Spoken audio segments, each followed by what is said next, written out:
The fabric of a hero and his story is woven together with such closeness that from afar they are one and the same. As a result, it is the story of Macbeth that defines what type of hero he is. This project focuses on creating a small and simple representation that encompasses all the developments of the story of Macbeth, and on showing how that representation is used to help define Macbeth as a tragic hero. But what may be used to represent the essence, the soul of the story? What art form may best contain the essence of this human tragedy? Without any doubt, it is math. This simple equation represents all of the developments in the story of Macbeth needed to help explain Macbeth as a tragic hero, where D represents Duncan, M represents Macbeth, L represents Lady Macbeth, B represents Banquo, lowercase m represents one of either Macduff, his wife, his child, or Malcolm, with m to the fourth representing them all, with the terms on the right side of the equation representing the state of Macbeth's world, and with simplification representing the passage of time. At the beginning, we see Duncan, Lady Macbeth, Banquo, and Malcolm's family, all alive, all present. Macbeth fulfills his first criteria of a tragic hero as being a relatively good person, featuring prominently next to Duncan as his greatest general. As time progresses, however, Macbeth's fulfillment of the second criteria, having a tragic flaw, becomes shown. His lack of a moral compass and rampant ambition leads Macbeth to assassinate Duncan and take his place, led on by the prophecies given to him by the three witches. This is represented by the elimination of the variable D, and allowing further simplification by multiplying both sides by MBL, allowing the equation to take its next form.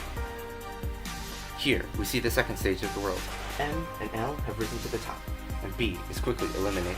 M squared is brought into view.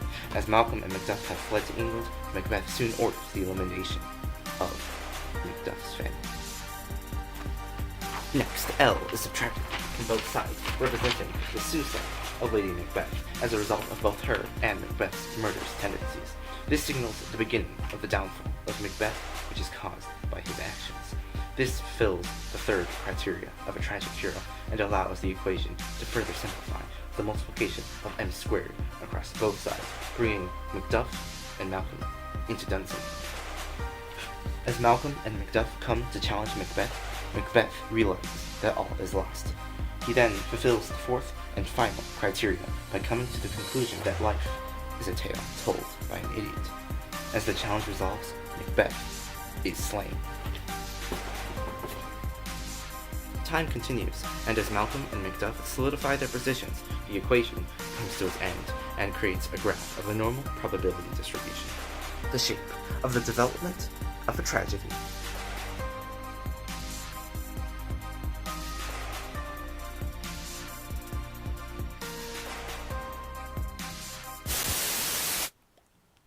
We interrupt this program to bring you an important public service announcement on how to survive becoming king.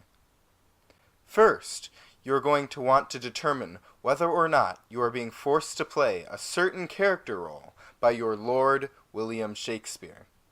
Are you a pretty much completely perfect human being, aside from one exceedingly evident flaw that will inevitably lead you toward your demise?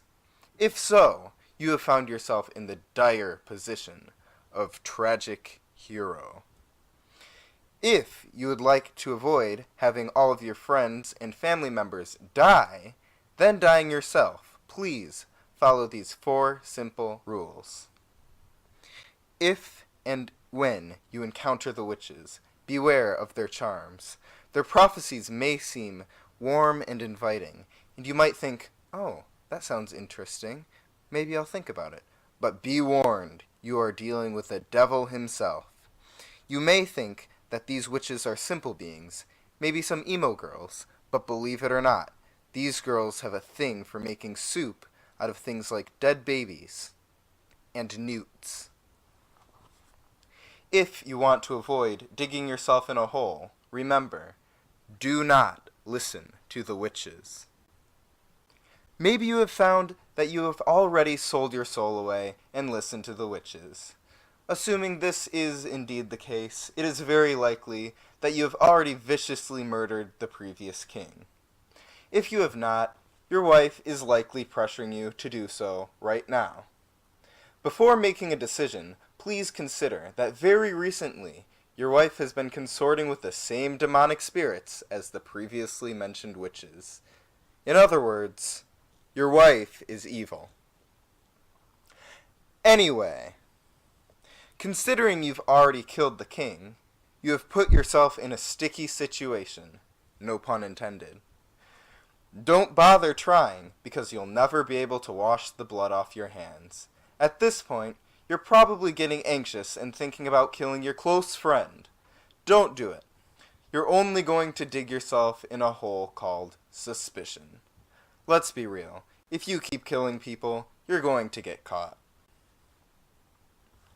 If you've already killed some more people, you've surely crossed the point of no return. There's really no purpose in watching this if you've gotten this far. You're losing your mind.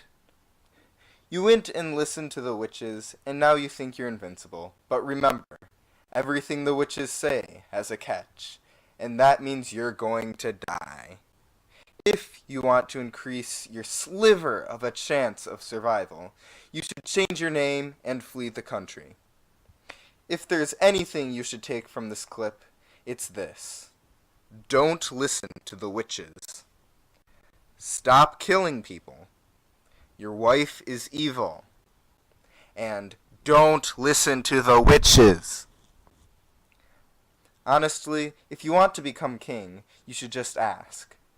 This public service announcement was brought to you by XCO.